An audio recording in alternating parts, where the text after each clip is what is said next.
নমস্কার, দেখছেন endless expression এবং আপনাদের সঙ্গে রয়েছে আমি রিঙ্কি। নারীকে আপন ভাগ্য জয় করিবার কেন নাহি দিবে অধিকার, হে বিধাতা। আজ থেকে প্রায় 100 বছর আগে কবিতাটি লিখেছিলেন বিশ্বকবি রবীন্দ্রনাথ ঠাকুর। আজ থেকে তখনকার দিনে মহিলারা বিশেষ করে পর্দানসীন থাকতেন এবং সেই সময় কিন্তু বিশ্বকবির মাথায় এসেছিল নারী এবং পুরুষের সম অধিকারের কথাটি। কিন্তু আমরা দেখছি যে এখনো কর্মক্ষেত্রে হোক বিভিন্ন পেশায় আমরা কিন্তু দেখতে পাচ্ছি এবং নারী এবং পুরুষের মধ্যে একটা বৈষম্য আমরা দেখতে পাচ্ছি। গত 8 মার্চ আমরা দেখলাম গোটা বিশ্ব উদযাপন করলো আন্তর্জাতিক নারী দিবস। বছরের একটি দিন নারীকে উৎসর্গ করলে কি আমরা সমাজে লিঙ্গ সমতা ফিরিয়ে আনতে পারবো? না, তা তো নয়। পিতৃতান্ত্রিক সমাজে লিঙ্গ সমতা ফেরাতে আমাদের অবশ্যই তো কিছু লক্ষ্য নির্ধারণ করতেই হয়। 8 মার্চের দিনটির সঙ্গে জড়িয়ে থাকা ইতিহাস আমাদের মনে করিয়ে দেয় সম অধিকার মানুষের বেঁচে থাকার প্রথম এবং প্রাথমিক শর্ত।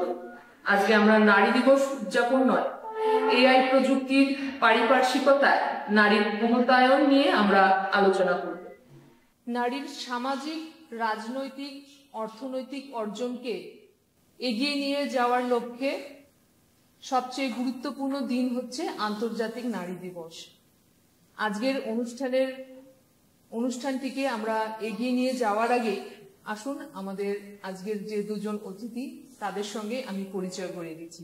আমাদের সঙ্গে রয়েছেন উত্তর পূর্বাঞ্চলের বিশিষ্ট লেখিকা তথা জেন্ডার স্টাডিজ নিয়ে তিনি দীর্ঘদিন নিরন্তরভাবে গবেষণা করে যাচ্ছেন। আমাদের সঙ্গে রয়েছেন সুপর্ণা লাহিড়ী বড়ুয়া দিদি এবং আমাদের সঙ্গে রয়েছেন আরেকজন অতিথি।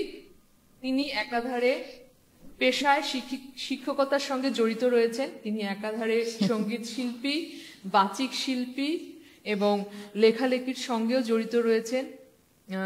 তার একটি কাব্যগ্রন্থ রয়েছে, একটি উপন্যাসের বই রয়েছে এবং সঞ্চালনার কাজেও জড়িত রয়েছেন।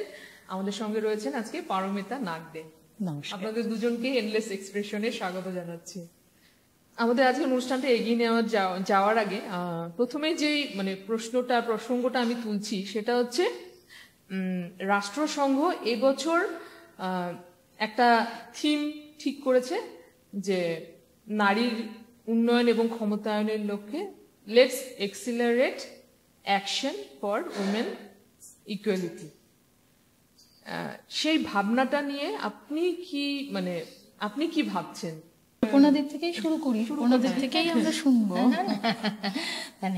হ্যাঁ, এই থিম বিষয়টা তো খুব অনেক দিনের নয়। 1975 পর থেকে আমরা দেখছি যখন মিলেনিয়াম ডেভেলপমেন্ট গোলের সাথে নারীর ক্ষমতায়নের বিষয়টাকে যোগ করা হয়েছে। এখন এই অ্যাক্সেলারেট দ্য অ্যাকশন, এই থিমটাকে নানাভাবে ব্যাখ্যা করা যায়। অ্যাকশনের ডেফিনেশনটা কি?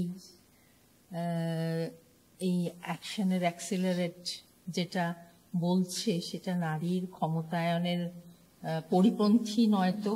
নারীর অবস্থানটা কি? বিভিন্নভাবে বিভিন্নতে বলছে, দেখা যাচ্ছে। আর আমার মনে হয় যে আসলে অ্যাক্সেলারেশন, ফিজিক্সের যেহেতু আমি ছাত্রী, সেদিক থেকে অ্যাক্সেলারেশন ইজ ভেরি ইম্পর্টেন্ট জীবনের যে কোনো ক্ষেত্রে।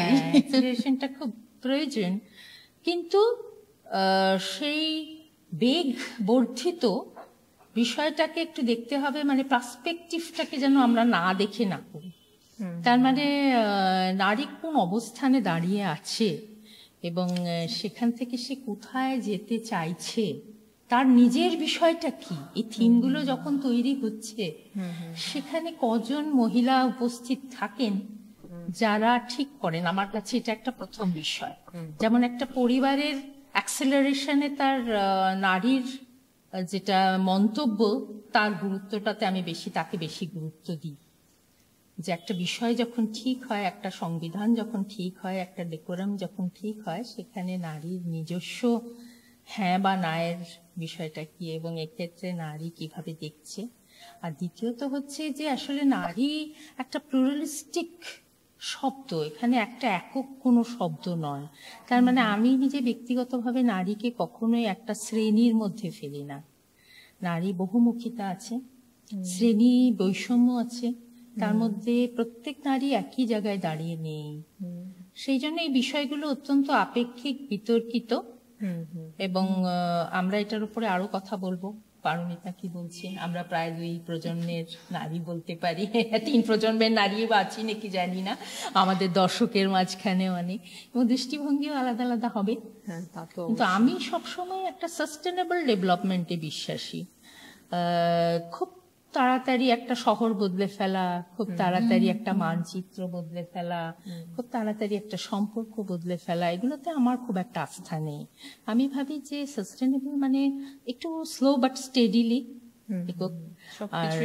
হ্যাঁ, প্রতিযোগিতা নয়, একটা সহমর্মিতা, একদম একজন আরেকজনের হাত ধরে এগিয়ে চলা। তাতে এখানে কোথাও প্রোগ্রেস রিপোর্ট সাবমিশনের ব্যাপারটা নেই, তো যেখানে নারী পুরুষ উভয়ের মধ্যেই উদার মনোভাব থাকতে হবে। কম্পিটিটিভ করে অহেতুক আরো সহিংসতাকে বাড়িয়ে লাভ নেই। সমাজের মূল যে বিষয়টা সেটা হচ্ছে যে একটা অন্বেষণ, আরো জানা, নিজেকে জানা, সমাজকে জানা, একজন আরেকজনকে ভালোভাবে জানা, তার জন্য সময়েরই প্রয়োজন হয়। আমি পারমিতার কাছে যাব, বিষয়টিকে আপনি কি করে ভাবছেন? সেই সূত্রে যাবার আগে প্রথমেই কিন্তু আমি ভীষণভাবে কৃতজ্ঞ এন্ডলেস এক্সপ্রেশনের কাছে যে আমাকে এই সম্মানটুকু প্রদান করার জন্য, যে আমার মন্তব্য কিছু মানে রাখতে পারে, সেটা ভেবে ভালো লাগলো। এবং অনেক অনেক শুভেচ্ছা এই প্রয়াসটাকে, কারণ এই প্রয়াসটা আমার খুব খুব ভালো লাগলো আর কি। সেটা বা যাই হোক, আপনার সঙ্গে আমার প্রথম পরিচয়, সবকিছু মিলেই খুব একটা ভালো লাগা আজকের দিনটা শুরু। তো খুব সুন্দর করে সুপর্ণাদি ব্যাপারটা এত সুন্দর করে বললেন। তারপরে আপনি যখন শুরু করলেন সেই রবীন্দ্রনাথের কথা দিয়ে, তাহলে সেই রবীন্দ্রনাথের কথা দিয়েই যদি শুরু করি, ঘরে বাইরে উপন্যাসে রবীন্দ্রনাথের যখন লিখছেন, যখন বলছেন তার নারীর মনোভাব নিয়ে, যখন লিখছেন যে আমরা ঘরে ঘরে শুধু আগুনের দেবী নই, আমরা হচ্ছি আত্মশিখা। এই যে আত্মশিখা হয়ে ওঠা, প্রতিটা নারীর মধ্যেই সেই গুণ রয়েছে। তো তাকে যে ত্বরান্বিত করা, তাকে এক্সিকিউট করা, স্থাপন করা, না হলে তো শুধুমাত্র আগুনের দেবী হয়েই রয়ে যেতেন হয়তো। কিন্তু নারী তো এগোচ্ছে, তার মধ্যে যে বোধ, এই চেতনা, এটা জাগৃত হচ্ছে। হয়তো ছিল, আগেও ছিল, কিন্তু তাকে তো কখনো না কখনো দাবিয়ে রাখা হয়েছে। সেটা সমাজ ব্যবস্থা হোক, দীর্ঘদিন ধরে সেই সেটআপে নারীকে হয়তো থাকতে হয়েছে। তো সেটাকে চট করে ভেঙে ফেলা, চট করে একটা পরিবর্তন, যেটা দিদি বললেন যে সাংঘাতিকভাবে একটা বদল খুব চট করে সম্ভব না। কিন্তু আমরা এই ডিজিটাল যুগে এসে এই 2000-এর পরে আজকে আমরা 25 বছর, এই মিলেনিয়াম যেটা দিদি বললেন, আমরা পেরিয়ে এসেছি। এখানটাতে কিন্তু আমরা অনেক অনেক বদল কিন্তু দেখছি। তো সেই ক্ষেত্রে দাঁড়িয়ে আজও বলবো, এই ডিজিটাল যুগেও কিন্তু অ্যাকশন বা স্লোগান অনেক কিছুই কিন্তু আটকে আছে বড় চকচকে পর্দায়। সেগুলো একদম রুট লেভেলে, গ্রাসরুট লেভেলে গিয়ে সেই ভাবনাগুলো কাজ আদৌ করছে কিনা, আমি, আপনি, সুপর্ণাদি হয়তো সেরকম ভাবছি, কিন্তু আমার পাশের বাড়ির মহিলাটি কি সেরকম ভাবছেন? আমার পথের পাশ দিয়ে যিনি চলে যাচ্ছেন তিনিও কি সেরকমই ভাবছেন? তো ভাবনাটা না ভীষণ দরকার, যেটা থেকে বোধের জন্ম হবে। তো আমার মনে হয় ওই আমূল পরিবর্তনটা তো সম্ভব না, একদিনে দুদিনে সম্ভব না, কিন্তু তার গড়নটার জন্য, তার গঠনটার জন্য প্রথমত শিক্ষা ব্যবস্থা তো সেই কাঠামোটা একটা দরকার, শিক্ষা এডুকেশনটা ভীষণ ইম্পর্টেন্ট একটা ব্যাপার। তারপরে হচ্ছে মাইন্ডসেটটা দীর্ঘদিন ধরে আমাদের অনেক কিছু ইনজেক্ট করে যাওয়া হচ্ছে, সেটা বৈদিক যুগ হোক, মধ্যযুগ হোক, আধুনিক যুগ হোক, থটসগুলো, ভাবনাগুলো যা কিছু, সেগুলো কিন্তু মানে বদ্ধমূলভাবে কিছু ধারণা আমাদের মধ্যে বসে গেছে, যেটার পরিবর্তন আদৌ আমরা করতে পারবো কিনা সেই সাহসটাই মানে আমাদের মধ্যে কোথাও মানে ক্ষীণ হয়ে আছে কারোর মধ্যে, যে আমরা করতে পারবো কিনা। কারণ আপব্রিঙ্গিং, তারপরে চলে আসে তাহলে আপব্রিঙ্গিং, সেখানে মানসিক গঠন থেকে শিক্ষার যেরকম একটা ভূমিকা রয়েছে, মানসিক গঠনটা তখনই হবে যখন চারপাশের পরিবেশটা সেভাবে একটা পরিবেশে সেই নারী বা সেই পুরুষ বড় হয়ে উঠবেন। ক্ষমা করবেন, আমি এখানে একটা কথা অ্যাড করছি, যে আমাদেরকে অবশ্যই এটা ভুলে গেলে চলবে না যে আমাদের সমাজে চারপাশে যে নারীরা রয়েছে, আমাদেরকে কিন্তু দেখতে হবে যে তার বেড়ে ওঠা, সে কোন পরিবেশে বড় হচ্ছে, একদম তার তাই। মা বাবা অভিভাবকদের শিক্ষা কেমন দিচ্ছে, একদম, মানে তার স্কুলিং যেরকম ইম্পর্টেন্ট, তার পারিবারিক গঠন, পরিবারে তার কথাবার্তা, বা পরিবারে আজকে মানে আপনি ভাবুন না যে একটা পরিবারে ছোটবেলার থেকেই যদি একটা বাচ্চা সেটা দেখে বড় হয় যে বাবা প্রায় রাতেই এসে মায়ের গায়ে হাত তুলছে, বা নানা অকারণে কারণে মানে অপমান করছে, তো সেগুলো তো সেই বাচ্চাটার সাবকনশিয়াস মাইন্ডে বসে যাচ্ছে না। ইদার সে প্রোটেস্ট করবে বড় হয়ে, আর নয়তো সে ধরে নেবে যে এটাই হয়। তো তার জন্যে সে যেন সঠিকভাবে চিন্তা করতে পারে, তার জন্য শিক্ষাটার দরকার আছে, সেখানে এডুকেশন, আর তারপরে সেই মাইন্ডসেটটাকে ভেঙে বেরোনো। একদম। আমার দ্বিতীয় প্রশ্ন হচ্ছে, আপনি যেহেতু লেখালেখির সঙ্গেও জড়িত রয়েছেন, আপনার লেখায়, আপনার কবিতায়, আপনার যখন লিখছেন তখন সেই লেখায়, সেই মানে সৃষ্টিতে নারীর ভূমিকা কি করে মানে উঠে আসছে? নারী বরাবর আমার কাছে একটা নদীর মতো। নদী আর নারীর মধ্যে না আমি খুব ফারাক করতে পারি না, মানে বহমান ধারার মতো। যখন যেখানে যেমন পাচ্ছে সেই মানে সাচেই সেটা মায়া ভালোবাসা দিয়ে হোক, উজাড় করে দিচ্ছে। নদী যেরকম নদীর কাছে গেলে যেরকম আমরা সেই একটা খুঁজে পাই না, বাঁধনহারা, তো বাঁধনহারা ভাবে নারী ভালোবাসতে পারে, বাঁধনহারা তার সেবা যত্ন হতে পারে, সে বাঁধনহারা ভাবে ভেঙে বেরোতে পারে। তো আমার কাছে নদী আর নারী কোথাও, এবং এই যে কোথাও যখন সে আবদ্ধ রয়েছে, সে যখন ডানা মেলে উঠতে পারছে না, সে তার মুক্ত আকাশ খুঁজে পাচ্ছে না, তখন যখন সে বাঁধন হারা হয়ে মানে তখন বান ছুটছে, আমার মানে ওরকম নারী মানেই আমার কাছে নদী। তো সেরকম ভাবতে আমার খুব ভালো লাগে এবং সেটাই আমি অনুভব করি। তো সেই ক্ষেত্রে মনে হয়েছে আমার নারীরা, আমি নিজেও যেটা সাধারণত করি, আমি আমার পদবিটা আমার কাজে ব্যবহার করতে খুব অপছন্দ করি। কারণ পদবিটা আমার মা বাবার দান করা, সেটা মানে লিগেসিটা চলে এসছে, আমি ক্যারি করছি সেটাতে কিন্তু আমার কোনো ক্রেডিট নেই। আজকে আমি অমুকের মেয়ে বা তার কন্যা, স্ত্রী, তো আমার কাছে সবসময় আমার নিজস্ব পরিচয়টা আমার কাছে কি, বাবা মা আমাকে গড়ে দিয়েছেন, সেইভাবে আমাকে ভাবতে শিখিয়েছেন। তো তাই আমি মনে করি একটা নারী যখন কাজ করছেন, যখন কখনো উনি স্ত্রী হচ্ছেন, কখনো মায়ের ভূমিকা, কখনো বোনের ভূমিকা, কখনো নানা কাজে তিনি যুক্ত হচ্ছেন, সেটা শিক্ষকতা হোক বা যে কোনো কিছু, সেটা মানে পাইলটও হতে পারে, যে কোনো কিছু, তার নিজস্ব উপস্থিতি, তার পরিচয়ে সে পরিচিত হোক। তাই পদবিটা আমার কাছে মনে হয় তাহলে মুখ্য নয় সেভাবে, মানে নারী স্বতন্ত্র থাক, তাকে কোনো বাঁধনে ওই ট্যাবুটার থেকে বের করে দেওয়া হোক। আচ্ছা, এবারে আমি সুপর্ণাদির কাছে যাব। অনেকক্ষণ আমরা পারমিতার মানে ভাবনাটা শুনলাম।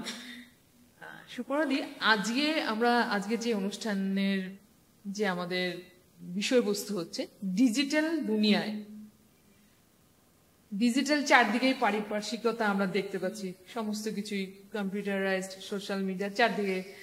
তো এই ডিজিটাল দুনিয়ায় নারীর ক্ষমতায়নের বিষয়টিকে আপনি কিভাবে দেখছেন? খুব ভালো প্রশ্ন। এটা এবছর 1 দশক আমরা সম্পূর্ণ করলাম। 2015-এ ঘোষণা হয়েছিল যেটা ডিজিটাইজেশনের মানে একদম পিক। এবার 25-এ আমরা 1 দশক অতিক্রম করলাম। আমার জীবন দিয়েই বলি, আমি আগে যখন এই নারেঙ্গিতে আসতাম, তো গুয়াহাটি ক্লাবের কাছে বাসের জন্য দাঁড়ালাম, তারপরে ভিড় বাস দেখে সেটা আবার এই পরের বাসটায় যাব, আবার উঠে ঠেলা ঠেলি, বিভিন্ন ধরনের একটা পরিকল্পনা, 2-3 ঘন্টার একটা পরিক্রমা থাকতো। আজকে আমি তাই ভাবছিলাম যে এখন একটা অ্যাপে আমরা প্রিমিয়ার নিচ্ছি, তারপরে গাড়িতে উঠছি, কোনো কথা বলা দরকার হচ্ছে না, ওটিপিটা দেখাচ্ছি, আবার নেমে একটা ওইভাবে পেও করে দিচ্ছি। তো এই যে পরিবর্তন, যে কোনো পরিবর্তনের অবশ্য দুটো দিক থাকে। আরেকটা হচ্ছে যে মানে কর্মক্লান্ত মহিলা ঘরে গিয়ে অ্যাপ থেকে খাদ্য আনিয়ে নিতে পারে, তাকে রান্নাঘরে নাও যেতে হতে পারে। আবার কিছু যখন রিসার্চ করতে যাই, আগে খুব অসুবিধে হতো, লাইব্রেরিতে ঘুরতে হতো, এখন গুগল স্কলারে অনেক ইনফরমেশন পাচ্ছি। একটা তো মিডল ক্লাসের বিভিন্ন ধরনের একটা দিগন্ত উন্মোচন হয়েছে বলে আমার মনে হয়। আবার প্রান্তিক নারীদের ক্ষেত্রেও শুনছি খুব ইন্টারেস্টিং কয়েকটা বিষয়। আমি দীর্ঘদিন ধরে যার কাছ থেকে মাছ কিনি, সেই ভদ্রমহিলা আমাকে বলছে যে দিদি তুমি এখন আমাকে আর ক্যাশ দিও না। কেন? হ্যাঁ, সে মানে সময়তে না নিয়ে দিবা কেন? কারণ এখন আমি আসি, ও আগে একটা মাটির হাঁড়িতে পয়সা রাখতো এবং ওর হাজবেন্ড খেয়ে এসে সেই মাটির হাঁড়িটা খুঁজতো যেখান থেকে সে পয়সা নেবে এবং না দিলেই মারবে। তো বলছে এখন তো সবাই এমনি পে করে, সুতরাং আমার আজকে যা দরকার আমি সেটুকুই নিই আর কি। তো আমি বললাম যে দেখ, আমি তো তাহলে এখন বোধহয় ডিজিটালি একটু রিটায়ার্ডেডই হয়ে আছি। আমি আমার এই রুমালে বাঁধা পয়সা খুব ভালো লাগে, ওটাতে আমার মায়ের কেমন একটা গন্ধ পায়। তো ঠিক আছে, এটা একটা বিরাট ডেভেলপমেন্ট। কিন্তু আমি একটা কথা বলবো রিঙ্কি, যে কোনো পরিবর্তনের যেহেতু দুটো সাইড থাকে, ওই আবার আমি যেটা ইনফ্রাস্ট্রাকচারের উপরে খুব গুরুত্ব দিই, মানে ডিজিটাল ওয়ার্ল্ড কিন্তু এই যে বিশাল যে একটা পরিবর্তন এনেছে, তার পজিটিভিটি নিয়ে অনেক কথা আমরা বলবো, আছে সুফল আছে, তার কয়েকটা খুব কুফলও আমি দেখতে পাচ্ছি চোখের সামনে। যেমন হচ্ছে যে কমিউনিটি ফিলিংসটা খুব কমে যাচ্ছে। আগে আমরা রোববার দিন এরকম হতো যে আমরা হয়তো মায়ের সাথে বেড়াতে যাচ্ছি কারোর বাড়িতে, তখন কিন্তু আমাদের ফোনে বলতে হতো না যে তুমি কি আছো। আমরা যেতাম, গল্প করতাম বিভিন্ন মাসিমাদের সঙ্গে, কাকিমাদের সঙ্গে। এখন তো ফোনে যদি টেক্সট করে না যাই, সেটা একটা ডেকোরাম মানে বাদ দিয়ে কাজ আর কি, আমরা হঠাৎ যেতে পারি না। সেকেন্ডলি হচ্ছে যে মিডল ক্লাস মহিলারা, মানে একটা তথ্য বলছে যে মিডল ক্লাস মেয়েদের যাদের রাতে ঘুম আসে না, তারা সে সময় অনেক হেভি ডিসকাউন্ট পাবে বলে শপিং করে অনলাইন। তার মানে বাজার কিন্তু ঢুকে পড়ছে মধ্যরাত্রি সব আমাদের বেডরুমে। হ্যাঁ, এটা বোধ হয় ভালো হচ্ছে না। এটা এই জন্য ভালো হচ্ছে না যে আসলে বাজারটা তো অনেক পরে এসেছে, সমাজটা আগে তৈরি হয়েছে। তো বাজার একদিক থেকে উদার, যে সবাইকে একটা গ্রাহক তৈরি করতে পারে, যে সেখানে জেন্ডার্স ডিসক্রিমিনেশনও নেই। তোমার যদি অর্থ আছে তুমি গুড কনজিউমার, কিন্তু গুড সিটিজেনটা তৈরি করতে পারে না। সেটা করতে হলে সমাজের অভিভাবকত্ব প্রয়োজন। আর সমাজের ক্ষেত্রে দেখা যাচ্ছে যে সমাজ অনেক ক্ষেত্রে নিরুপায় হয়ে যাচ্ছে, অনেক একলা করে দিচ্ছে নারীকে।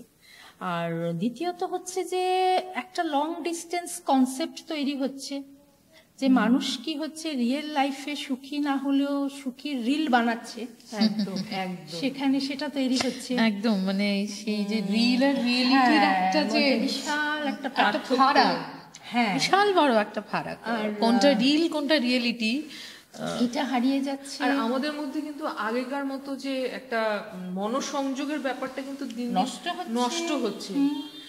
কারণ আমরা সোশ্যাল মিডিয়াতে খুললেই এইখানে এই হচ্ছে, সেখানে এই হচ্ছে, আলটিমেট তো চারদিকে এত কিছু ঘটনা ঘটে যাচ্ছে, হ্যাঁ এইসব দেখতে দেখতে আমাদের কিন্তু মানে মনোসংযোগ জিনিসটা হারিয়ে যাচ্ছে। আর আলটিমেট কিন্তু আমরা কয়েকটা কোম্পানিকে ধনী করছি, যেটা আমরা বুঝতে পারছি না। এই যে বিপুল সংখ্যক মানুষ ফেসবুক, টুইটার, ইনস্টাগ্রাম এই যে মধ্যে দিয়ে মানে এটা কি করছে তারা বুঝতে পারছে না যে এদের মালিকানা কোথাও বসে আছেন যারা কোটি কোটি হাজার কোটি টাকা বিজনেস করছে। কিন্তু সাধারণ মানুষের মধ্যে এর মধ্যে থেকে অনেক বিপদও বাড়ছে, যাদের শিক্ষা নেই কিন্তু এই অ্যান্ড্রয়েড তারা ট্র্যাপে পড়ছে, তাদের নানান রকম ট্র্যাপে পড়ছে এবং মূল্যবোধ হারাচ্ছে। কারণ অনেক কেস যেগুলো দেখা যাচ্ছে সাইবার ক্রাইম, তারা অনেক ঘনিষ্ঠ আত্মীয় পরিজনের মধ্যেই তারা অনেক মানে ব্যাংক খালি করে নেওয়া ইত্যাদি ইত্যাদি দিয়ে অনেক ঘনিষ্ঠ আত্মীয় পরিজন, তার মানে মূল্যবোধও হারাচ্ছে। তার মানে বিষয়টা এরকম হচ্ছে যে এর দুটো দিকই আছে, কিন্তু যেহেতু ভারতবর্ষ একটা অর্ধ সামন্তীয় এবং এখানে শিক্ষা বিষয়টা এখনো খুব পিছিয়ে থাকা, এই বিষয়টার ক্ষেত্রে দাঁড়িয়ে মেয়েরা এর জন্য পড়াশুনোও ছাড়তে বাধ্য হয়েছে। কারণ যখন অনলাইন কোভিডের এ সময় হচ্ছিল তখন অনেক মেয়েরা গ্রামেগঞ্জে পড়াশুনো ছেড়ে দিয়েছে, তারা পারেনি। এটা এখনো ঝাড়খণ্ডের, আমি কয়েক বছর আগে 2-3 বছর আগে গিয়ে দেখলাম যে প্রত্যন্ত গ্রামের মেয়েরা, কলিয়ারি বেল্টের মেয়েরা পড়াশুনো করতে পারছে না, কারণ তারা একটা প্রোভাইড করতে পারে না অ্যান্ড্রয়েড ফোন।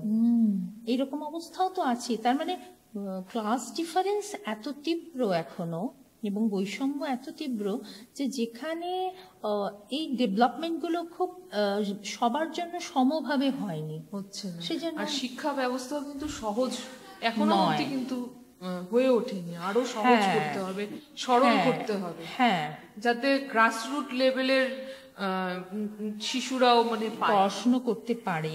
সেই তার মানে নীতিগুলোতে তো বলা হচ্ছে সবকিছু ফ্রি বা সবকিছু সে পাবে, অনেক রকম বিষয়গুলো বাস্তব ক্ষেত্রে অনেক বাধা ইমপ্লিমেন্টেশনের ক্ষেত্রে দেখা যাচ্ছে অনেক পার্থক্য। ঠিক।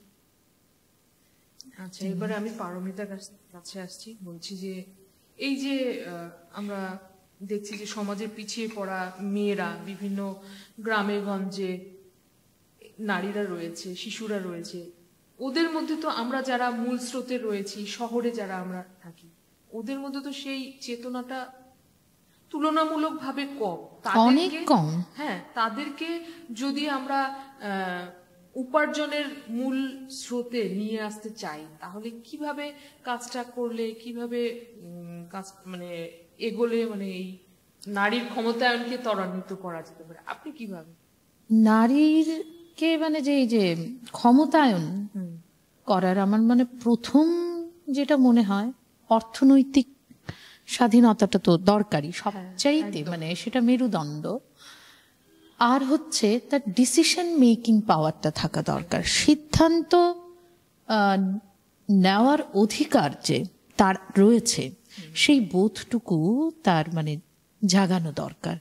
যে হ্যাঁ, যিনি আমি যদি আর্ন করছি, স্বামী স্ত্রী দুজনেই খেটে খুটে যা উপার্জন করছেন, আমি ধরুন মধ্যবিত্ত থেকে একটু যদি মানে পিছিয়ে থাকি, যারা পিছিয়ে আছে, নিম্ন মধ্যবিত্ত বা যারা সেই মানে প্রতিদিনের উপার্জনের উপরে নির্ভর করে রয়েছেন, তো সেরকম মানুষ, পুরুষও যদি উপার্জন করছেন, স্ত্রীও উপার্জন করছেন, তবে উভয়ে মিলে ডিসিশনটা, সিদ্ধান্তটা, ধরুন কাজ করারই সিদ্ধান্ত হোক, যে কোনো সিদ্ধান্ত হোক, তো নারীকে সেটা বুঝতে হবে যে হ্যাঁ, সিদ্ধান্ত নেবার অধিকারটি কিন্তু আমারও রয়েছে একটা পরিবারে। ওটা একটা মানে খুব বড় ভাবনা, কিন্তু যে আজকাল মানে সেটা আমরা যদি একটু পুরোনো দিনে যাই, একটু পেছনের দিকে যাই, পরিবারের সিদ্ধান্ত কিন্তু মা নয় বাবা নেবেন, সেরকম আমরা দেখে এসছি, আমরা ওরকমই দেখে এসছি। তো সেটা উপার্জন দিয়ে না করলেও মা তো মুখ্য ভূমিকা একটা সংসারে, তার অবদান তো রয়েছে। তো তার এই সিদ্ধান্তটি নেবার আগে তার পরামর্শটাও তো জানা দরকার, সেটা মেয়ের বিয়ের ক্ষেত্রেই হোক বা যে কোনো মানে আমরা প্রতিদিন যেগুলো ঘটনা ফেস করা হয় আর কি। তো সেই ক্ষেত্রে সিদ্ধান্ত নেবার ক্ষমতাটা খুব জোরদার করে করতে হবে, এবং সেটা মানে সেই বোধে, সেই চেতনায় ঢুকিয়ে দিতে হবে যে হ্যাঁ আমরাও পারি। এবং গ্রাসরুট লেভেলে গিয়ে বোঝানো মানে আমি আপনি যে মেইন স্ট্রিমে রয়েছি তারা তো তার থেকে বাইরে।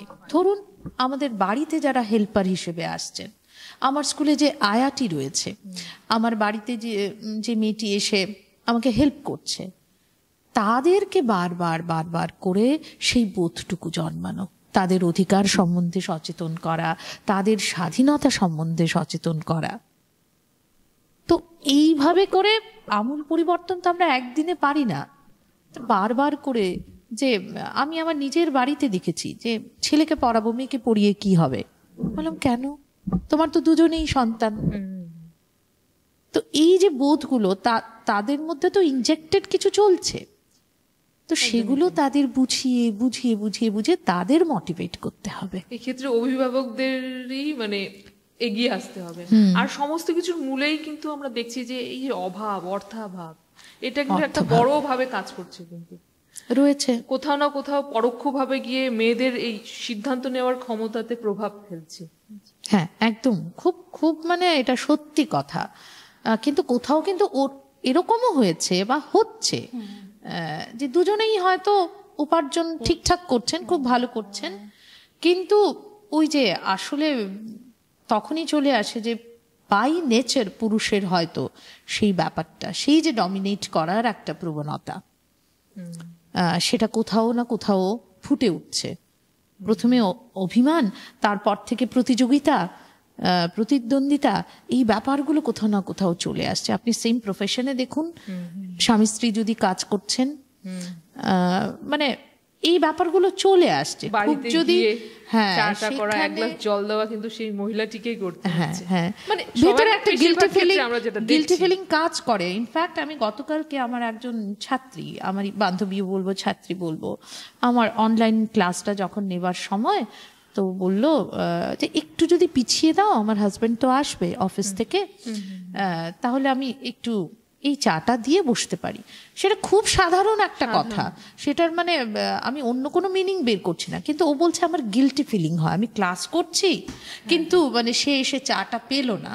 তো এটা হচ্ছে মাইন্ডসেট, এই মাইন্ডসেট, অথচ হ্যাঁ এটা বসানো, ইনজেক্টেড, অথচ মানে সেই একই মানে অনলাইন সেরকম একটা মিটিংয়ে যদি পুরুষটি থাকছেন, তখন স্ত্রী বাইরে থেকে এসছেন, তিনিও হয়তো চাকরিরতা, এসে ওনার কিন্তু গিল্টি ফিলিংটা হবে না যে এক কাপ চা আমি দিই মানে মিটিংটাকে, না তো সেটা তো হয় না। তো সেখানেই বৈষম্যটা আমাদের মনে। কিন্তু এই কথা দিয়ে আমার আরেকটি কথা মনে পড়লো, ফেমিনিজম একটা শব্দ আছে, এই শব্দটাতে কিন্তু এখনো আমাদের সমাজে একাংশ পুরুষ এই শব্দটাকে কিন্তু একটা তাদের কাছে একটা বাড়তি চাপ বলে মনে করে। তো এই বিষয়টিকে আপনি কি করে মানে দেখছেন? আমাকে বলছো? আচ্ছা, হ্যাঁ সেটা তো একদম আছেই, নারীবাদ প্রত্যেক কথাতেই মিডল ক্লাসের এটা একটা হয় যে ফেমিনিজম। আসলে ফেমিনিজম শব্দটা ফেম থেকে এসেছিল, তো এটা একটা ফরাসি শব্দ। একটা সময় ছিল মানে ফরাসি, যেহেতু ফ্রান্সকেই বলা হয় যে সেই মানে এনলাইটেন্টের একটা প্রাথমিক, তো আমরা এই সুযোগে মানে মেরি ওয়েলস্টনক্রাফট, যিনি যার বইটাকে বলা হয় যে ফেমিনিজমের বাইবেল, ভিন্ডিকেশন অফ ওমেন, তিনি সেই 1700 কিছু খ্রিস্টাব্দেই লিখেছিলেন যে আসলে পুরুষদের উদ্দেশ্যে যে আসলে মহিলাদের অবস্থা দাস প্রথার মতোই, এবং তিনি পুরুষদের মানে উদ্দেশ্যে বলছেন যে তোমরা যারা সমাজে এসে দাস প্রথার বিরুদ্ধে সরব হচ্ছ, তারা বাড়িতে গিয়ে অন্তত মহিলাদের জন্য একটু ভাবো, কারণ তোমার স্ত্রী আর সমাজে দাসের মধ্যে খুব একটা পার্থক্য নেই। তিনি সে সময় বলেছিলেন, এবং তিনি সে সময় মহিলাদের এম্পাওয়ারমেন্টের বিষয়টাকে নিয়ে সরব হয়েছিলেন। এবং ওনার কথাটাতে খুব উৎসাহিত হয়েছিল যে ইউরোপ অ্যান্ড আমেরিকার মহিলারা, এবং দেখা গেল যে ধীরে ধীরে ফেমিনিজমের এই বিষয়টা ইটালি, জার্মানি সবাই খুব একত্রিত হচ্ছে, এবং তারা বলছে যে এ যাবৎকাল যা কথা বলা হয়েছে সবই পুরুষের উদ্দেশ্যে, মানে হি স্টোরি তৈরি হয়েছে, হার স্টোরি হয়নি। এবং সেক্ষেত্রে তারা বলছে যে আসলে আমাদের সোশিও পলিটিক্যাল কালচারালি আমরা যা করলাম সেটাও তো আমাদের থাকা উচিত, লিপিবদ্ধ হওয়া উচিত। তাহলে এখন থেকে আমরা আমাদের কথা বলবো। ফেমিনিজমের বিষয়টা, গল্পটা সেটাই ছিল যে আমরা আমাদের কথা বলবো, আমরা আমাদের নতুন ইতিহাস লিখবো। এবং কিন্তু আমি একটা কথা বলবো যে এটা কিন্তু শুধু যে প্রথম মেয়েদের মধ্যেই এসছে তা তো নয়। এক্ষেত্রে আমরা যদি পাশ্চাত্যের, আনডাউটলি এটা পাশ্চাত্যের বিষয় থেকে এসছে, ভারতীয় নারীর ক্ষেত্রে একটু পরে এই বোধটা এসছে, কিন্তু পাশ্চাত্যের যদি 3 জন সমাজবিদ পুরুষ, আমি বেকোফেনকে বলবো, তারপরে আমি লুইস মর্গানকে বলবো, আমি ফ্রেডরিক এঙ্গেলসকে বলবো, যারা কিন্তু বুঝিয়েছিলেন যে আসলে সামাজিকভাবে যে উদ্বৃত্ত শ্রম সেটাতে মহিলাদেরও দখল থাকা উচিত। এবং এটা কোনো প্রাকৃতিক ঘটনা নেই যে মেয়েরা সেকেন্ড গ্রেড সিটিজেন হবে, কারণ বিশ্বের প্রথমে কিন্তু ম্যাট্রিলিনি ছিল, মাতৃতান্ত্রিকতা ছিল, মায়ের পরিচয় শেষ পরিচয় ছিল। এবং আমরা যারা ওমেন জেন্ডার স্টাডিজ বা ওমেন স্টাডিজ নিয়ে পড়াশুনো করি, লেখালেখি করি, তারা এই 3 জন সমাজবিদের কাছে কৃতার্থ যে তারা এই লাইটটা দিয়েছিলেন। এবং সেই লাইটটা দেওয়ার পরে সারা বিশ্ব একটা বিষয়কে বুঝতে পেরেছিল। পরবর্তী সময় ফেমিনিজমটা অনেক টুকরো টুকরো হয়েছে। 60 দশকে যেমন ছাত্র আন্দোলন বা এই সিভিল সোসাইটি এগুলো নিয়ে কথা বলেছে, র্যাডিক্যাল ফেমিনিস্ট হয়েছে, মার্কসিস্ট ফেমিনিস্ট হয়েছে, এগুলো আলাদা কথা, বা ইকো ফেমিনিস্ট। এবং কন্টেম্পোরারি টাইমে কিন্তু ফেমিনিজমকে যদি আমরা বুঝতে চাই তাহলে দেখব যে এখন কিন্তু একদম এখন যেটা এখন কথা হচ্ছে যে পুরো ফেমিনিজমটাই, মানে ফেমিন এই শব্দটাই সোশ্যাল কনস্ট্রাক্টেড, যে এখানে কেউ মেয়ে বা পুরো সম্পূর্ণ নারী নয়। এটা একটু বুঝতে হলে একটু জটিল মানে আছে। এখানে আমরা সিনথিয়া লরেন্সের আরো মানে বেশি করে পড়া, মানে এটা হয়তো এই সময়টা এটা নয়, এটা হয়তো কঠিনও হতে পারে, আর একটু পরে আমরা এগুলোকে নিয়ে বিস্তৃত আলোচনারও প্রয়োজন। যে তারা বলতে চাইছে যে একজন নারীর মধ্যে যেমন পুরুষালী কিছু গুণ থাকতে পারে, একজন পুরুষের মধ্যেও কিছু নারীর গুণ থাকতে পারে। সেখানে স্ত্রৈণ শব্দ আসারও প্রয়োজন নেই, এবং পুরুষালী মেয়ে বলে তাকে তাচ্ছিল্য করারও কোনো বিষয় নয়। হ্যাঁ, এবং আমরা দেখি যে ভারতীয় ফিলোসফিতে নারীকে যেভাবে মানে দেখা হয়েছে, বা সেটা কিন্তু পাশ্চাত্যের রিলিজিয়াসও দেখা হয়েছিল, যে একটা নারী মানে একটা গর্ভ, তার জৈবিক ভাবে মাতৃত্ব। কিন্তু কারেন্ট ফেমিনিজম বলছে যে মাতৃত্বের বিষয়টাকে যদি আমরা সরিয়ে ফেলি, তাহলে ভবিষ্যতে নারী আর পুরুষের মাঝখানে দ্বন্দ্ব কি থাকবে? সে তো মানুষই। এই বিষয়টা, বা এরকম যদি কোনো একটা দিন আসে যখন রান্নাঘরে আর মেয়েদের প্রয়োজন নেই, তখন কি হবে? মানে দুটো জেন্ডারের মানে জেন্ডার ডিসক্রিমিনেশন কি হবে, তাদের মধ্যে সংঘাত কিভাবে হবে, দ্বন্দ্ব কি হবে, বন্ধুত্ব কি হবে। Very interesting feminism. কিন্তু ফেমিনিজমকে আসলে সেটাই খুব মানে একটু সুপারফিশিয়ালি দেখতে হলে কি হয়, আমরা এর মধ্যে ভাবি যে একটু যারা মেয়েরা স্বাধীনভাবে কথা বলে তাদের বলা হয় যে বড় নারীবাদী এসছে, বড় এই ধরনের বলা হয়। কিন্তু বিষয়টা করছিল, কিন্তু আমরা এটাও দেখবো যে সে সময় রবি ঠাকুরের মানে বাড়িতে কিভাবে এই হাওয়াও ঢুকছে। স্বর্ণকুমারী দেবী কিন্তু 1800 সামথিং এই বামাবোধিনী বের করছেন, মহিলা সংঘ তৈরি করছেন, জ্ঞানদানন্দিনী। বা এদিকে আমরা মহারাষ্ট্রে দেখছি পণ্ডিতা রামাবাই কিন্তু সারদা সদন করছেন, শিক্ষার মধ্যে থেকে করছেন। তার মানে পাশ্চাত্যের হাওয়াটা আমাদের এখানেও সেই সময় থেকে এসেছিল বলে আমার মনে হয় আর কি। এই যে নারীদের যে আন্দোলন, তাদের যে অধিকারের হকের লড়াইটা, আমরা একদম প্রথমে দেখি 1911 সালে প্রথম মার্কিন যুক্তরাষ্ট্রে শ্রমজীবী নারীরা তাদের অধিকার নিয়ে, সমান বেতনের অধিকার নিয়ে তারা প্রথম পথে নেমেছিল। এরপর কিন্তু আমরা বিভিন্ন দেশে দেখছি যে বিভিন্ন দেশের নারীরা তাদের নিজেদের অধিকারের হকে তারা সরব হয়েছেন, সোচ্চার হয়েছেন, জমায়েত হয়েছেন, সংগঠন করেছেন। এই যে সেই তখন থেকে যে নারীদের এই চেতনা, এই হকের লড়াইটা একটা তো ধাপে ধাপে বিভিন্ন ঢেলে এসেছে। এই তখন থেকে এই এখনের যে ডিজিটালাইজেশনের মানে জীবনে এই যে আন্দোলন, নারীর আন্দোলন, এই আন্দোলনের এই তুলনাটা কিভাবে আপনি দেখছেন? এটাও কিন্তু আমি বলবো একটা কথা, যে এটাতেও কিন্তু আমাদের সেই 1800 সামথিং এ যেতে হবে। মানে একটা 1800 সামথিং এ এটা একটা পাওয়া যায়, একটা মানে কার্ল মার্কসের একটা ক্যাপিটালের প্রিফেসে উনি লিখছিলেন একটা খুব ইন্টারেস্টিং কথা।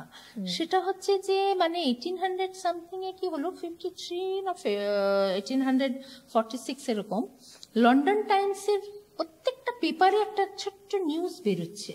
যে নিউজটা হচ্ছে যে একজন একটি মেয়ে মারিয়া, সে মারা গেছে অনলি বিকজ অফ ওভারওয়ার্ক।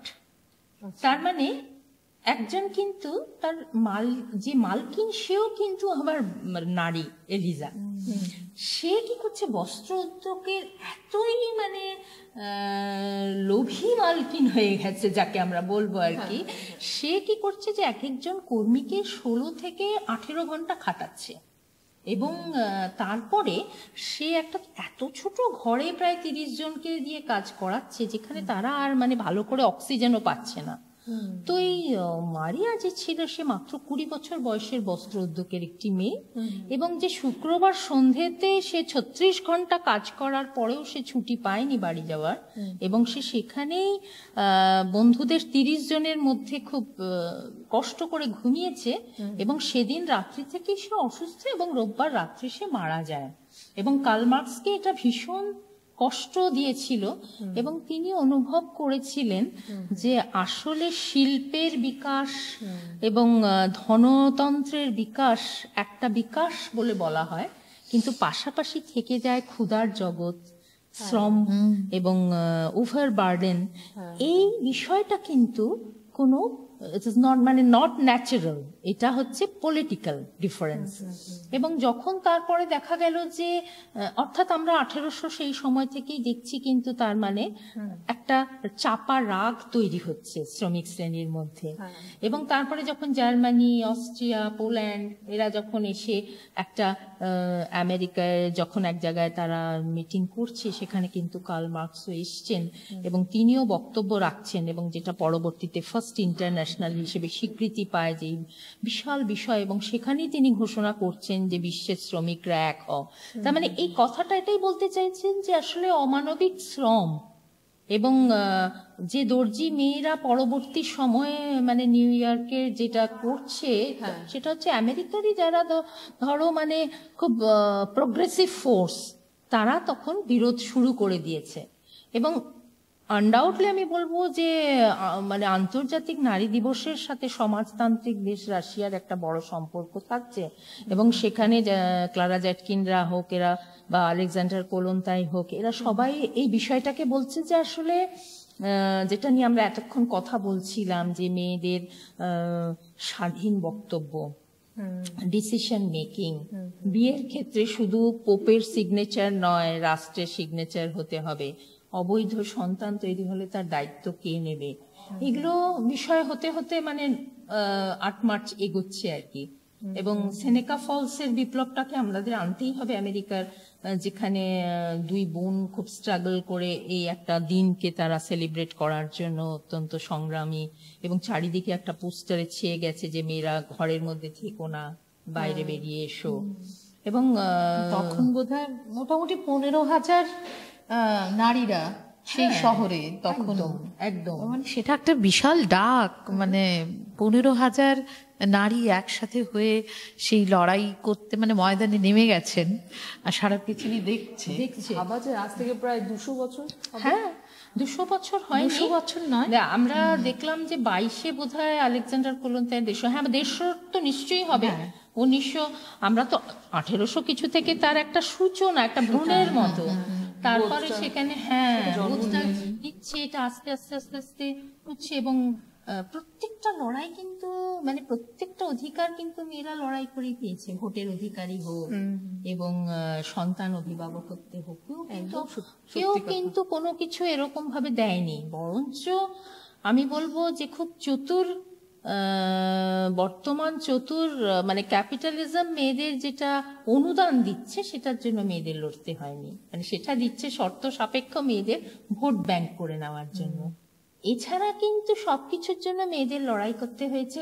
এমনকি মানে এখনো আমেরিকার মেয়েদেরকে নিজের শরীরের মানে যেটা আর কি অটোনমি নিয়ে যুদ্ধ করতে হয়েছে দেখা গেল আমরা ভোটে।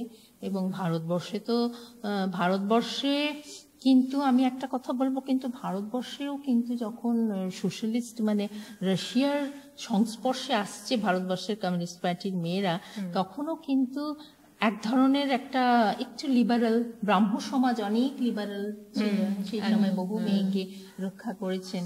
এবং এই সংগঠন হোক কিছু পুরুষ সহৃদয় পুরুষরা মেয়েদেরকে অনেক, ঈশ্বরচন্দ্রের কথা অবশ্যই আমাদের রাজা রামমোহন আনতেই হবে, সেই রেনেসাঁ একদম, রাজা রামমোহনকেও আনবো।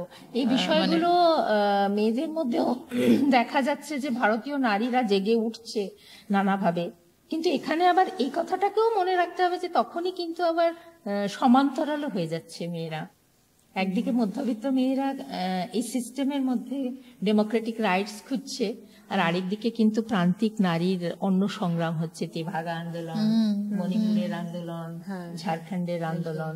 তারা কিন্তু আবার প্রান্তিক মহিলা, তাদের মধ্যে কিন্তু আবার অনেক সময় আমরা মধ্যবিত্ত নারীদের পাচ্ছি না। এটা একটা খুব কষ্টের জায়গা। এই যে আলোটা পৌঁছাচ্ছে না, এই যে মাধ্যমটাকে তৈরি করতে হবে, যেটা শিক্ষাকেই আমরা ধরে নিতে পারি, এটাই শুধু জাগাতে পারে।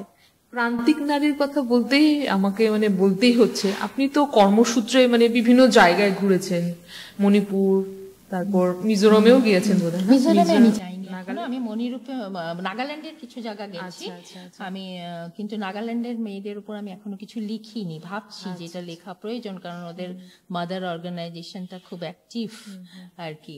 আমি মেঘালয় মণিপুরের উপর যতটা ফোকাস করতে পেরেছি বা ঝাড়খণ্ডের উপর যতটা পড়েছি, এখানে তো বিভিন্ন প্রত্যন্ত অঞ্চলে আপনি গিয়েছেন, তো সেই সব প্রান্তিক নারীদের মধ্যে এই যে রাজনৈতিক এবং অর্থনৈতিক সচেতনতা কতটা আপনি দেখেছেন, সচেতনতা বোধটা কতটা রয়েছে? আসলে প্রান্তিক বলতে আমরা যাদেরকে বলছি মানে যে জনজাতীয়কে আমি বলি, যে জনজাতীয় মহিলা, মানে এখানে আমি আমার সম্পূর্ণ মানে বাংলাদেশ পার্বত্য চট্টগ্রামকেও আনবো, তাতেও 11টা জনজাতির মধ্যে আমি দেখেছি।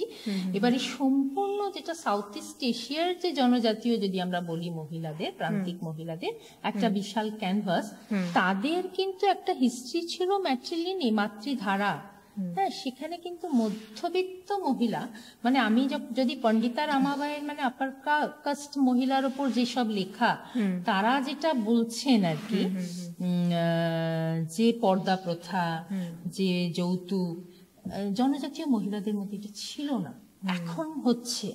হ্যাঁ, কারণ জনজাতীয় মহিলাদের মধ্যে পিতৃতন্ত্র এত ডিপ রুটেড ছিল না, যেটা মধ্যবিত্ত মানে আমাদের মেন স্ট্রিমের মধ্যে প্যাট্রিয়ার্কি যত ডিপ রুটেড।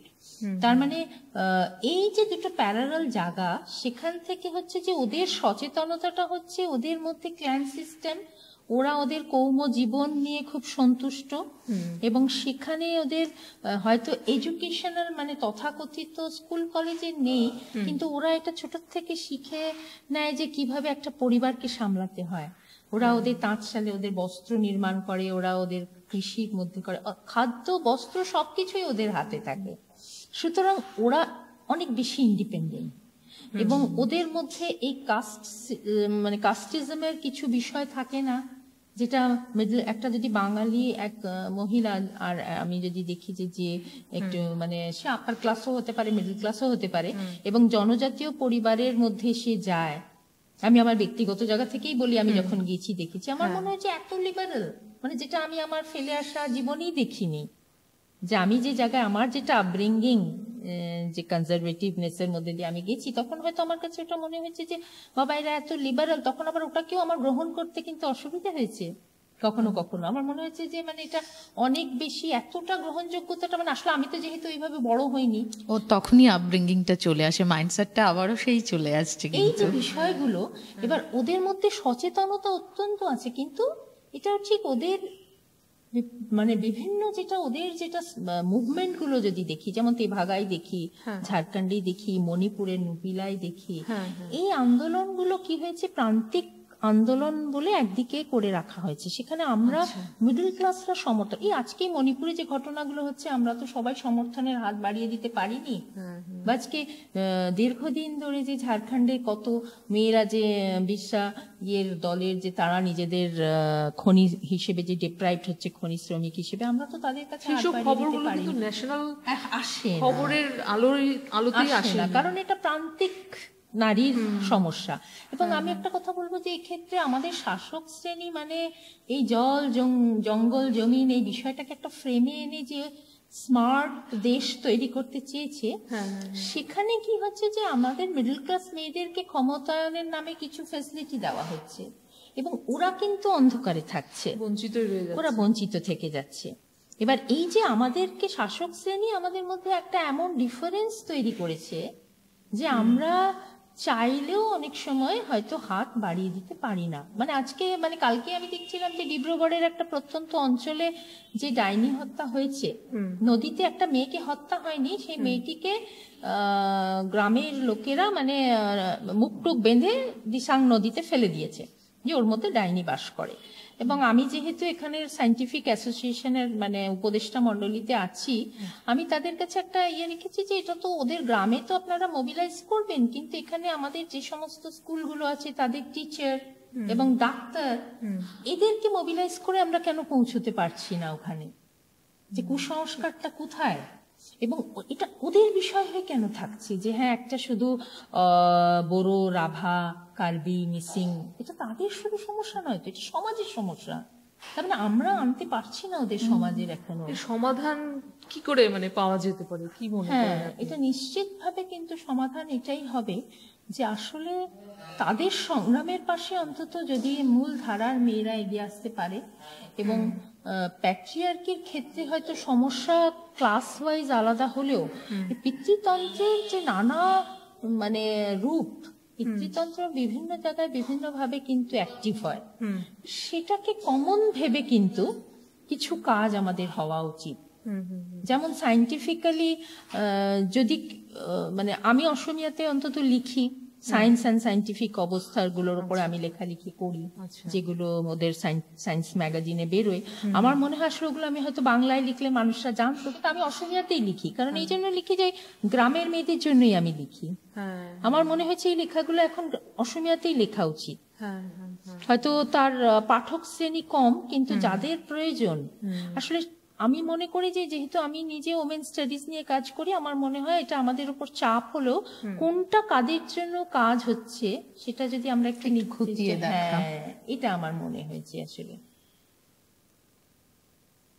এবার আমি পারমিতাকে একটা কোশ্চেন করছি যে আমি গত 24 ফেব্রুয়ারি আনন্দবাজারের একটা ডিজিটাল সংস্করণের সম্পাদকীয়তে পড়লাম যে কেন্দ্রীয় মন্ত্রকের একটা রিপোর্টে গত 5 বছরে রোজগেরে মেয়ের সংখ্যা আগের গত 2 বছরের তুলনায় কিছুটা বেড়েছে। হ্যাঁ, আচ্ছা, এবং আরো বিভিন্ন কত কত শতাংশ বেড়েছে সেগুলো দেখলাম। কিন্তু মানে পুরুষতান্ত্রিকতার চাপে যে মানে শুধু মানে পুরুষরাও মানে এর শিকার হচ্ছে, এটা তো সত্যি কথা, কিন্তু এই যে মেয়েদের রোজগেরে সংখ্যাটা যে বেড়েছে, সেখানেও সার্ভে করে দেখা গেছে যে এক একজন নারী আর কি বাড়িতে আর কি পুরুষদের তুলনায় অন্যান্য বাড়ির বয়োজ্যেষ্ঠদের দেখাশোনা হোক বা রান্নার কাজে হোক, তাদেরকে গড়ে 3 থেকে 4 ঘন্টা অতিরিক্ত সময় খরচ করতে হচ্ছে। এই বিষয়টাকে আপনি মানে কিভাবে দেখছেন? ওই যে বললাম, তাহলে আবার ফিরে যেতে হয়, আমরা ওইভাবে দেখেই বড় হয়েছি। বাড়িতে মাই রান্নাটা করবেন, ঘরে অতিথি এলে বোনটিকে চাটা করে দিতে হবে, সেখানে কিন্তু ভাই গিয়ে করছে না। তো এটা বৈষম্যটা পরে তা মানে সেটা বৈষম্যের ব্যাপারটা যদি বলতে যাই, সেটা কিন্তু ভেবেচিন্তে বৈষম্য হচ্ছে না, না, সেখানে হচ্ছে আমি যা দেখেছি দীর্ঘদিন ধরে ইনজেক্টেড জিনিসগুলো চলে আসছে। আবার চলে আসছে। তো সেই ক্ষেত্রেই অ্যাওয়ারনেস যেটা, আর পুরুষতান্ত্রিক কথাটা কিন্তু পুরুষদের নয়, সেটার পেছনেও কিন্তু নারীরা রয়েছেন। এবং আজকের যে এগিয়ে যাওয়া বা সফল নারী বা যেরকম আমরা যে ডেফিনেশনই দেই না কেন, একজন নারীকেও কিন্তু নারীর সঙ্গেও যুদ্ধ করতে হয়েছে, শুধুমাত্র পুরুষদের নয়। ঘরে যদি আজকে সেই শাশুড়ি মা থাকছেন, উনি যেহেতু সেই মানে তার মানসিক গঠনটা যেহেতু ওরকম ছিল যে এইভাবেই তৈরি করে দিতে হবে, ঘরের বউকে এইভাবেই রাখতে হবে, তো সহমর্মিতার হাত থেকে বেশি, সহযোগিতার হাত থেকে বেশি উনি যেটা পেয়েছেন সেটা সংস্কার করার চেষ্টা না করে হয়তো চাপিয়ে দিয়েছেন, ওই সিস্টেমটাকে চাপিয়ে দিয়েছেন। তো সিস্টেম ভাঙতে হবে, কেউ না কেউ ভাঙবে, কোনো প্রজন্মকে তো ভাঙতেই হয়। তো সেইভাবেই এখন পুরোপুরি ভেঙে মানে সবকিছু খুব সুন্দরভাবে ব্যালেন্সড ওয়েতে চলছে সেটা তো বলতে পারি না, কারণ ঘরের গল্প কাহিনী অন্য কিছুই বলে। তো সেই ক্ষেত্রে এই যে মানে একটা আন্ডারস্ট্যান্ডিং থাকা খুব দরকার। আজকাল তো দুজনেই চাকরি করছেন, দুজনেই উপার্জন করছেন, এবং সেখানে কোনো লজ্জার কিছু নেই। অনেক অনেক পুরুষেরা, সুবর্ণা দিয়ে হয়তো একমত হবেন, যে যদি মানে স্ত্রীকে সাহায্য করতে যান বা সাহায্য করেন, স্ত্রৈণ উপাধিটা কিন্তু পান। হ্যাঁ, তো সেটা লজ্জার কেন? ঘরটা তো দুজনের, সংসারটা দুজনের, দুজনে মিলেমিশেই কাজটা করবে। তো সেখানে এই যে আপনি একটু আগে বললেন রিঙ্কি, যে ফ্যামিনিজমের আগেও কিন্তু চলে আসছে হিউম্যানিজমের কথা। একটা মানুষকে সহযোগিতা করছে, একটা মানুষের প্রতি সহমর্মিতার হাত বাড়িয়ে দিচ্ছে, একটা মানুষকে সম্মান প্রদান করছে। তো সেখানে আগে তো মানুষ, তারপরে আসছে নারী পুরুষ। ভাবনার বদল করতেই হবে। সত্যি আমাদের লড়াইটা কিন্তু পুরুষতান্ত্রিকতার বিরুদ্ধে, পুরুষদের বিরুদ্ধে নয়। একদম তাই। নারীদেরকে অবশ্যই উভয়কেই উদার মানসিকতা নিয়ে, এবং সেখানে রাজনৈতিক পটভূমিকা আপনি দেখুন, মানে রাজনীতি কোথায় গিয়ে দাঁড়াচ্ছে, যেখানে রাজনীতি অনেকটাই কিন্তু সামাজিক কাঠামোকে কন্ট্রোল করছে, ভীষণভাবে করছে। তো সেখানে রাজনীতিতে নারীদের ভূমিকা কি রয়েছে, কিভাবে রয়েছে? কারণ আমরা যদি সেই বৈদিক যুগে চলে যাই, বৈদিক যুগেও আমরা যতটুকু জানি তখনও কিন্তু নারীদের অবস্থানটা বৈদিক যুগে কিন্তু একটা হায়ার লেভেলে ছিল। মধ্যযুগে মনু ঋষি যখন চলে এলেন, মনুসংহিতা যখন আমরা ঘাটাঘাটি করি জানতে পারি, সেখানের থেকে দেখে যে সমাজ ব্যবস্থায় যেগুলো চাপিয়ে দেওয়া হলো ধর্মের নামে, একদম তখনই কিন্তু একটা বিশাল একটা পরিবর্তন, মানে সেটা অন্ধকার একটা তিমিরে, যেন আরো তিমিরে যাচ্ছে। তো সেখানে মানে ডুবে যাচ্ছে একটা অবস্থান নারীর। তো এই যে মানে আমরা যদি দেখি যে বৈদিক যুগ থেকে মধ্যযুগে এসে নারীর অবস্থান কিন্তু উন্নত না, অবনতির দিকে চলে গেছে। তারপরে আবার যখন এক একটা রেনেসাঁ আধুনিক যুগে এসে তার ফ্লোটা হলো, সেখানে আমরা আমাদের বাঙালি সমাজ ব্যবস্থার দিকে যদি দেখি, পাশ্চাত্যতে অনেক আগেই তো শুরু হয়ে গেছে, এবং সেখানে তখনই আমরা রাজা রামমোহন রায়কে মনে পড়ে, তখনই ঈশ্বরচন্দ্রকে মনে পড়ে। এরা কিন্তু পুরুষই ছিলেন, একজন পুরুষই। হ্যাঁ, না খুঁটি হয়ে না দাঁড়াতেন, তখন তো সেই অন্ধকার থেকে মানে বেরিয়ে আসাটা নারীদের পক্ষে সম্ভবপর ছিল না। তারপরেও আছে গ্রহণযোগ্যতা, সেই সিস্টেমটা, সেই নতুন ব্যবস্থাটাকে কতটুকু গ্রহণ করতে আদৌ পারবো কিনা। আমার মা আমার অনেক হয়তো নতুন চিন্তাধারাকে সেভাবে গ্রহণ করতে পারবেন না, এবং আমি এই প্রজন্মে থেকে হয়তো আগামী প্রজন্ম আমার মেয়ের সমস্ত চিন্তাধারাকে আমি গ্রহণ করতে পারবো না। তো কোথায় বাঁধটা, কোথায় সেখানে তো একটা সমতায় আসতে হবে, একদম একটা সূত্রে মানে বাঁধতে হবে এবং কনসিকুয়েন্স নিয়ে ভাবতে হবে। If the consequence is good, তাহলে এই সিদ্ধান্তটা সঠিক বলে এগিয়ে চলতে হবে। দর্শকরা, আমরা আজকের অনুষ্ঠানের আলোচনার শেষ পর্যায়ে চলে এসেছি। অনুষ্ঠান শেষ করার আগে আমি সুপর্ণাদির কাছে জানতে চাইব, আপনি তো দীর্ঘদিন সাংবাদিকতার সঙ্গে জড়িত রয়েছেন, আপনি কর্মক্ষেত্রে কখনো কি জেন্ডার ইকুয়ালিটির সম্মুখীন হয়েছেন? হ্যাঁ, এটা তো খুব স্বাভাবিক, দুটোই। শুধু ইনইকুয়ালিটি মানে ফেস করেছি সেটাও নয়, সহযোগিতাও পেয়েছি। তবে অ্যাজ এ হোল যদি সাংবাদিকতা জগতে দেখা যায়, তাহলে তো দেখা যাবে যে আমাদের ডেইলি নিউজ পেপার থেকে শুরু করে মেয়েদের জন্য স্পেস কম। এটাই একটা প্রথম ইনইকুয়ালিটি, যে আমরা কোন রিপোর্টিং গুলো মানে প্রাধান্য দেব সেটা ঠিক করাই হতো। মানে বিশেষ করে আর কি এই সম্পর্কে জানা যায় যে মানে আমি সানন্দায় একবার একটা রিপোর্ট দিতে গেছিলাম, তখন মানে অপর্ণা সেন ছিলেন সম্পাদক, এবং উনি তখন খুব হাইলাইট করেছিলেন। আমি মানে কলিয়ারির উপর একটা রিপোর্ট আমার খুব ভালো করে উনি ছেপেছিলেন সেই সময়, তখন আমি ফ্রিল্যান্সিং করতাম, আমার মনে আছে।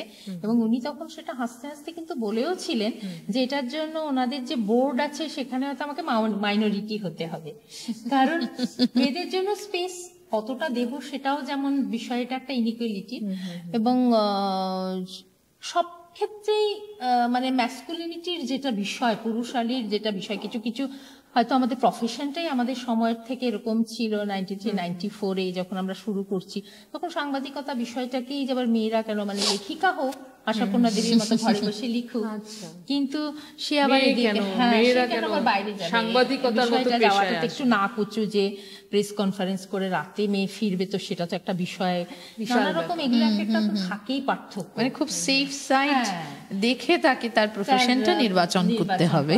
মানে সে একটা স্কুলে পড়াবে, মানে এরকম একটা বিষয়, বা নার্স হবে, ঠিক আছে, কিন্তু এমন কিছু অববিট বিষয় কর্পোরেট ওয়ার্ল্ডে কেন যাবে সেরকম, এইগুলো একটা তো ছিলই, থাকেই, আছেও, স্টিল আছে বলে আমার মনে করি। আমি মনে করি এখনো সেদিন দেখছিলাম যে কর্পোরেট সেক্টরে যে পার্সেন্টেজ সেটা খুবই, এবং 76% পুরুষ যেখানে জব মার্কেটে আছে, মেয়েরা তার বিপরীতে এখনো শুধু 42%ই আছে। এবং বলছে যে একই সাথে রিসার্চ করার পরে, রিসার্চার হিসেবে কাজ করে যখন বিয়ে করছে, তখন মেয়েটির হয়তো রিসার্চ করাটা বন্ধ হয়ে যাচ্ছে। মানে এই বিষয়গুলো ডিসক্রিমিনেশন প্রত্যেকটা ক্ষেত্রেই আছে, তবে সহযোগিতাও করে, সহযোগিতা না করাও নয়। আর যেহেতু আমি মানে আমরা সবাই এটাই ভাবি যে পিতৃতন্ত্রের আমরা বিরোধ করি, পুরুষদের কোনো কম্পিটিশন নেই, সহযোগিতা, একজন আরেকজনের হাত ধরে এগোবে। আর পিতৃতন্ত্রে কিন্তু মেয়েরাও অনেক বেশি পিতৃতান্ত্রিক মনোভাবকে ক্যারি করে, কারণ পিতৃতন্ত্র একটা এরকম শৃঙ্খল যেটা একটা অন্ধকার, যেমন এটা করো না, এটা করো, এটা করো না, এটা করো, মানে নানা রকম নিয়মের মধ্যে যেহেতু মেয়েরা অনেক সময় ঘরেই থাকে। বেরোতে পেরেছে নারীরা? সম্পূর্ণভাবে তো পারেনি, যদি পারতো তাহলে 8 মার্চের সার্থকতাটা এখনো থাকতো না। আমরা সেদিন আর কিন্তু 8 মার্চ করব না, কারণ যেদিন মানে সবাই তখন আর 8 মার্চের প্রাসঙ্গিকতা থাকবে না। নিশ্চয়ই ইয়ে করব, কিন্তু আমাদের দাবি দাওয়া, রেজলিউশন এগুলো এত নিতে হবে না, এত কিছুর প্রয়োজন হবে না। আমরা একটা মানে সংগ্রামের দিন হিসেবে পালন করব, কিন্তু এখনো মেয়েদেরকে বিশেষ করে বিয়ের পরে চাকরি ছেড়ে দিতে হচ্ছে, অ্যাকর্ডিং টু নানা রকম ম্যাটারনিটি লিভ নিয়ে কাজ করতে হচ্ছে, যে না আরো দরকার। এখনো মেয়েদেরকে গ্রামে গঞ্জে ডিসক্রিমিনেশন, ঘরে কতটা সে পুষ্টিকর খাদ্য খাবে আর তার ভাই কতটা পুষ্টিকর খাদ্য খাবে, এই বিষয়গুলো কিন্তু এখনো আছে। এবং মেয়েরা নিজেরাও, আমাদের গুয়াহাটিতে ধরুন কোনো কর্পোরেট সেক্টরে আমরা কিন্তু দেখছি যে মেয়েরা আফটার ম্যাটারনিটি লিভ, যখন আমরা আবার অফিসে ফিরে যাচ্ছে, সেখানে কিন্তু বাচ্চা রাখার ক্র্যাচে সেই সবের ব্যবস্থা নেই।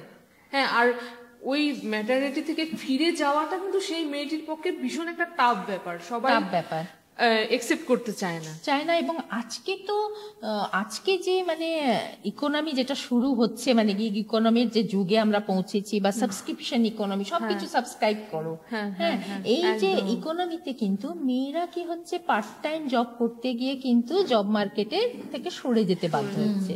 কারণ সে তো 12 ঘন্টা 13 ঘন্টা জব করা তার পক্ষে মুশকিল।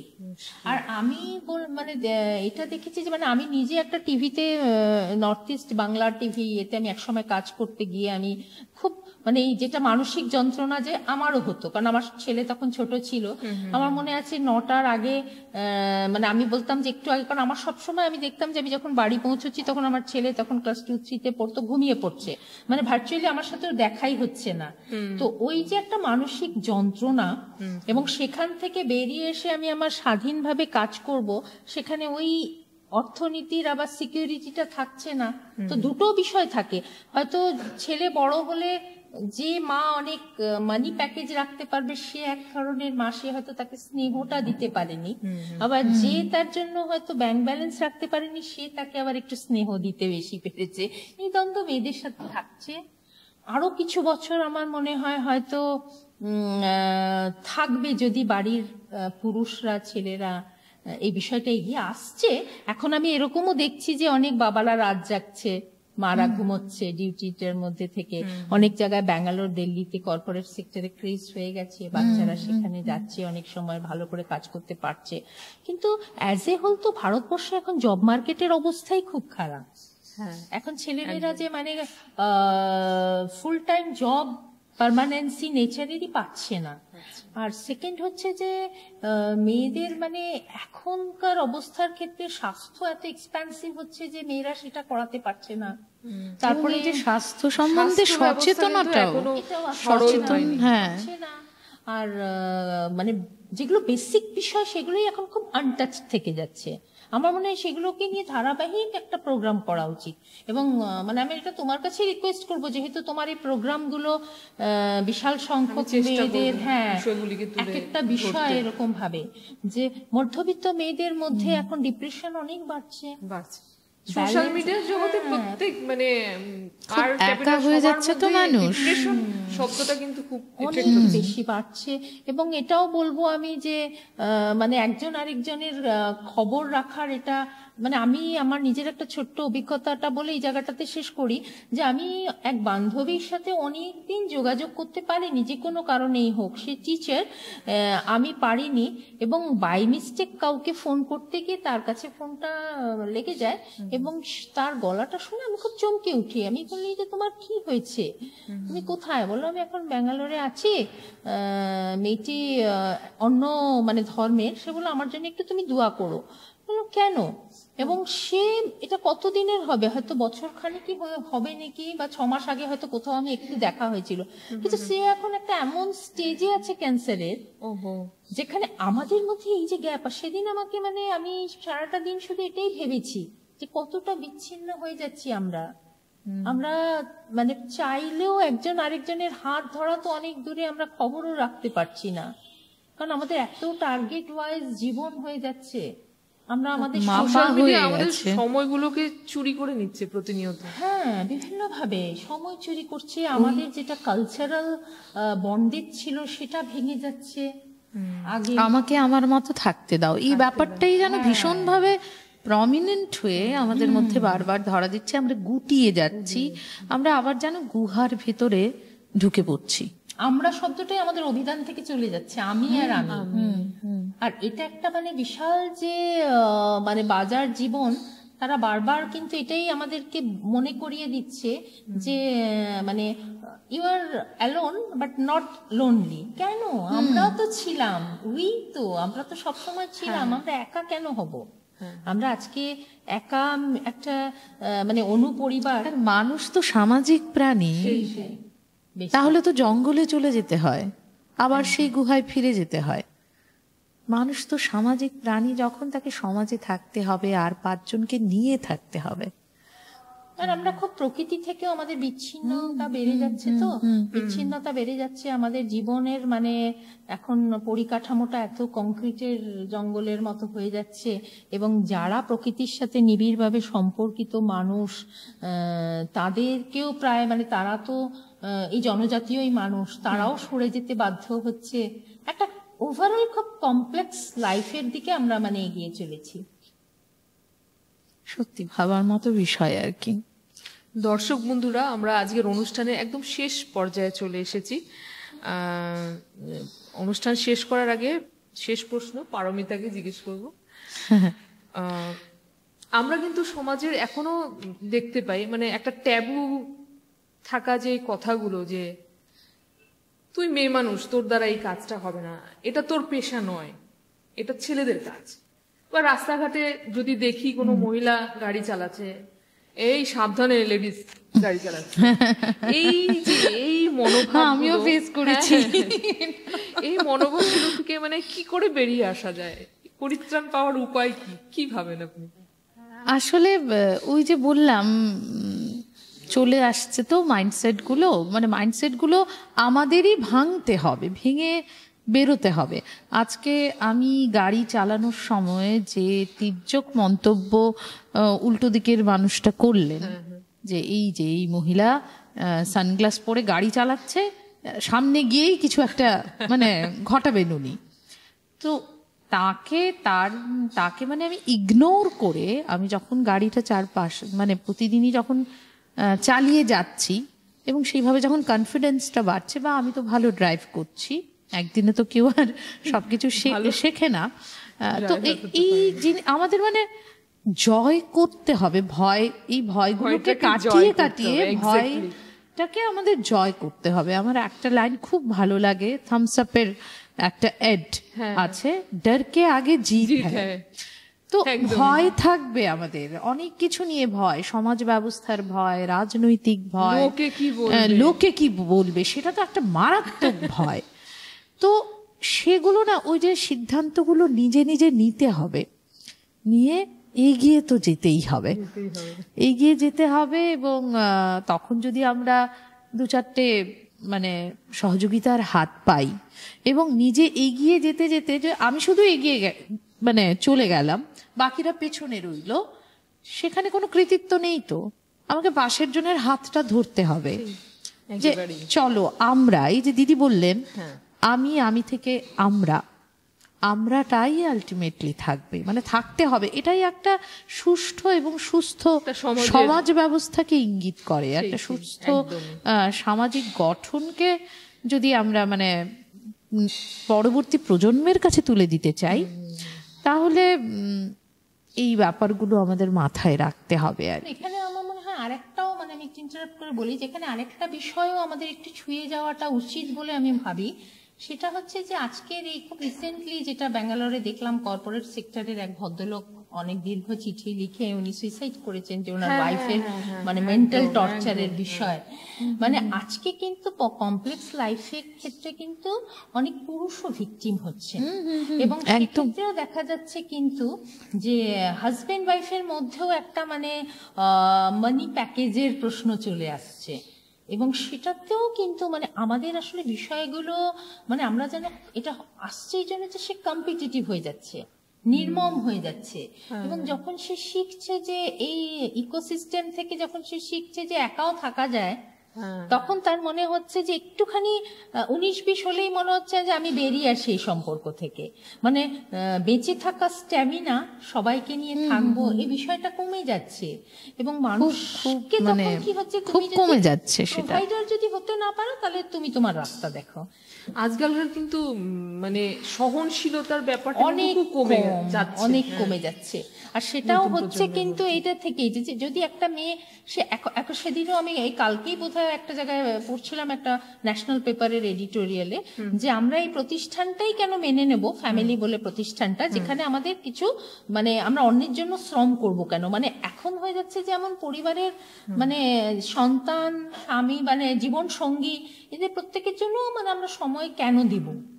তাহলে বিষয়টা কিন্তু হতে হতে মানে এমন বিন্দুতে চলে যাচ্ছে এটাও একটা ধরনের কিন্তু সামাজিক ডিজিজ।